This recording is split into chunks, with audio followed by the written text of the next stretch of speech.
பேர் ஹரிணி ஸ்ரீ. நான் வந்துட்டு கிருஷ்ணமாலில் தான் காலேஜெலாம் முடித்தேன். பிகாம் முடித்ததுக்கப்புறம் என்னடா பண்ணலாம் அப்படின்னு யோசிக்கிறப்ப தான் சிஎம்ஏன்னு ஒன்று கிடச்சிது.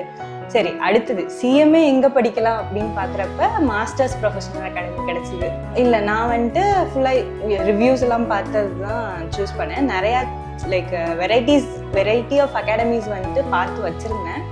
பட் ஒவ்வொருதையும் கம்பேர் பண்ணுறப்ப இங்கே பெஸ்ட்டாக இருந்துச்சு. ஸோ வந்து சேர்ந்து இவங்க தர லைக் காலேஜில் வந்துட்டு ஒரு சில டாபிக்ஸ் வந்துட்டு எடுக்கிறாங்கன்னு தெரியும். ஏன் அதை எடுக்கிறாங்கன்னு நம்மளுக்கும் தெரியாது, ஏன் அதை படிக்கிறோன்னு நம்மளுக்கு தெரியாது.